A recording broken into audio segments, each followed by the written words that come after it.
While she's known as being a bubbly on-camera personality and cook, Rachael Ray has been called a homewrecker, a crackler, and so much more.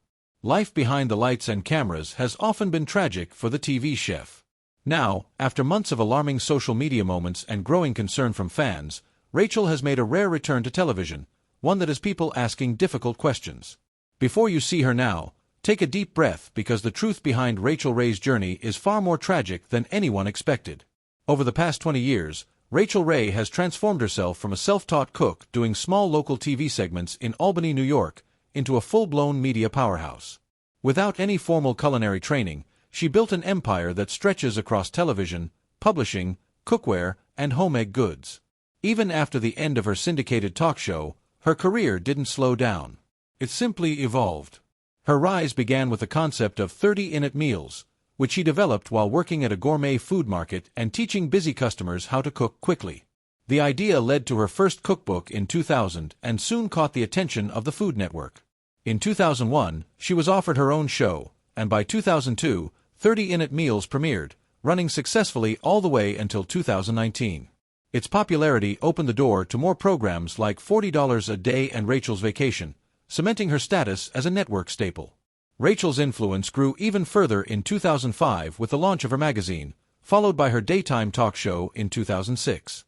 That show remained on the air until 2023, during which time she balanced multiple Food Network projects, published more than 20 cookbooks, and built a wide range of product lines. From the outside, her career looked like a non-stop success story. But behind the scenes, it wasn't without its struggles. A horrible case of croup led to lifelong voice issues. Rachael Ray is famous for her boundless energy, her deep knowledge of cooking despite never attending culinary school, and her relentless work ethic. But one trait most people recognize instantly is her raspy, growly voice. Even if you never watched her lawn-gunning talk show, chances are you'd recognize her the moment she spoke. That voice has become just as much a part of her identity as her fast-paced recipes. Despite years of speculation, her distinctive rasp has nothing to do with smoking or any kind of vocal strain from bad habits. In reality, Ray has dealt with voice issues her entire life, and they were especially severe when she was a child. While a raspy voice might sound charming on television, for her it has often been tied to real medical challenges that affected her ability to speak comfortably. As a child, Ray frequently suffered from CROOR, a respiratory infection that impacts the airway and can weaken the vocal cords over time. I had a lot of CRO as a kid, so I don't have the strongest vocal cords to begin with, she explained in a 2006 interview with People. She later worked with a voice specialist who taught her exercises to protect her throat and advised her to reduce caffeine intake. In 2008, she also underwent surgery to remove a cyst from one of her vocal cords. After a week of complete vocal rest, she returned to work. She was mugged outside her New York apartment twice. For decades, New York City was notorious for violent crime. So much so that random muggings became a familiar storyline in movies and television. Although crime rates began to decline after major policing reforms were introduced in 1994, the city was far from completely safe. And Rachael Ray learned that the hard way. Ray moved to New York City in 1995, just a year after those changes took effect. Within 2 years, she was violently attacked, not once, but twice. The first incident happened in the lobby of her Queens apartment building. "This kid comes in behind me," she later told People. "Next thing I know, he slams my face against the door, presses a gun into my back, and says, 'Give me your bag.'"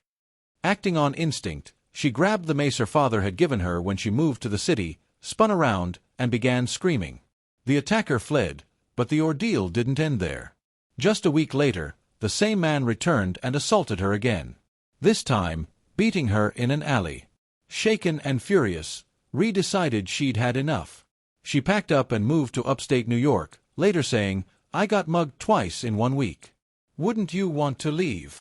She faced criticism for appearing in a Dunkin' ad. Most of the criticism Rachael Ray has faced over the years has come from tabloids or the general public, not from people within her own industry. That's why it came as such a surprise in 2009 when backlash arrived from one of the biggest names in culinary television. The controversy began when Ray agreed to appear in advertising campaigns for Dunkin', then known as Dunkin' Donuts.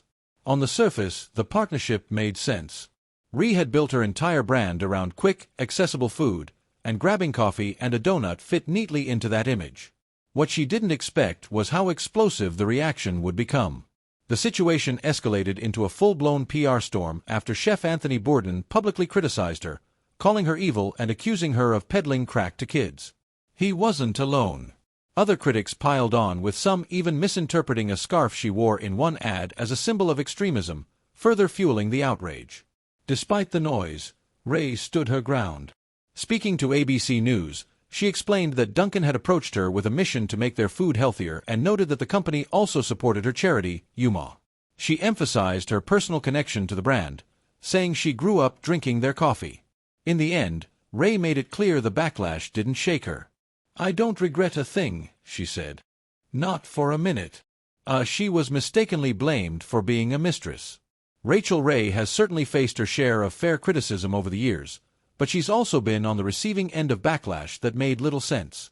One rumor in particular was so absurd, it bordered on comedy, except the anger directed at her was very real and understandably upsetting.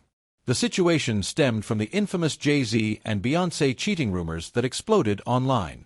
Ray was dragged into the mess for one simple reason: her name.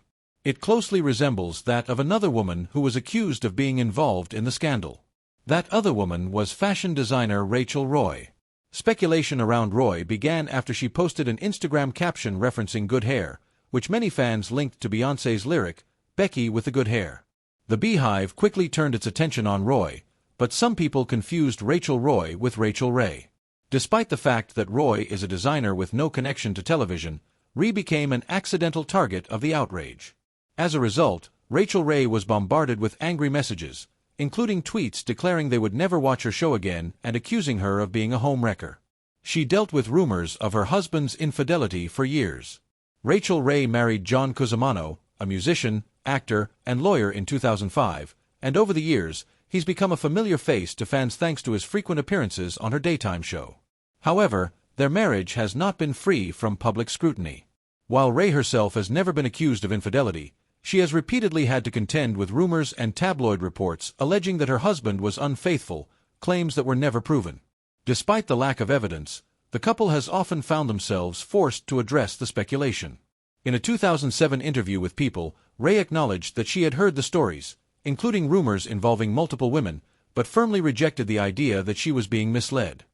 "I've known where he is every night since we've been married," she said, making it clear she trusted her husband completely. The rumors resurfaced again in 2013 when tabloids claimed Cusimano was a regular at a New York City swingers club. At that point, the couple issued a strong public denial through their representative. Their publicist dismissed the claims as another pack of lies printed by the National Enquirer. Her aunt's tragic death led to a bitter family feud. Many people understand how family relationships can fracture, sometimes painfully so. For Rachael Ray, that tension became public when a distant relative, her cousin, accused her in the media of being responsible for a family tragedy. After the death of Ray's aunt, tabloids quickly seized on the story and cast the TV host in a harsh light. Ray's aunt Geraldine died in November 2013 after accidentally locking herself outside in freezing weather while house-sitting in upstate New York. The situation escalated when Ray and her husband were unable to attend the funeral due to work commitments. Ray's cousin Gina publicly blamed the family and criticized Rachael for not being there, calling the absence inexcusable and claiming it showed a lack of care. She shouldered the public blame when her brand was sued.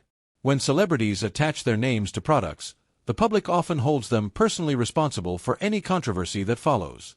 That's exactly what happened when Rachael Ray's dog food brand, Nutrish, became the target of a major lawsuit. Even though Ray had no role in manufacturing or daily operations, most of the backlash landed squarely on her. And the brand was originally made by Ainsworth Pet Nutrition and later acquired by the J.M. Smucker Company. In 2018, a $5 million class action lawsuit claimed the natural dog food contained trace amounts of glyphosate, calling it misleading. The case was dismissed in 2019 for lack of evidence, but by then Ray had already taken the public hit. While the company actually responsible received far less scrutiny, she lost her New York home in a devastating fire. Like most people, Rachael Ray didn't escape the hardships of 2020 and 2021. While she was fortunate to stay healthy and keep working during the pandemic, she suffered a devastating personal loss: her beloved home in Lake Luzerne, upstate New York. Ray was living there when a fire broke out in August 2020, destroying the house she had designed herself nearly 2 decades earlier. A neighbor alerted her after the roof caught fire and the home ultimately burned to the ground. She later rebuilt the house and turned the painful experience into purpose by creating Rachael Ray's Rebuild, a show focused on helping others recover after losing their homes. Hurricane Ida caused severe flood damage to her NYC apartment. As if losing their home weren't painful enough, Rachael Ray and her husband John Cusimano were hit with another major blow just over a year later. In September 2021, Hurricane Ida caused severe damage to their New York City apartment, leaving it virtually unlivable. Ray described the destruction in stark terms, saying the storm wiped everything out, from ceiling speakers to the fireplace, making the apartment feel as if it had melted. The timing made it even worse. The couple had only recently finished renovating the space to suit their needs. To make matters more frustrating, repairs couldn't begin for a week. And when restoration crews finally arrived, things went from bad to worse. An accident during the cleanup broke a main water pipe, flooding the building from their 6th-floor apartment all the way down to the first. "Tell me you wouldn't feel like a kicked can," Ray admitted, summing up just how demoralizing the experience was. Her beloved dog died in her arms during the pandemic. Beyond losing her upstate New York home and seeing her New York City apartment devastated by flooding, Rachael Ray also endured a deeply personal loss during the pandemic. In May 2020, she said goodbye to her beloved dog, Isabur.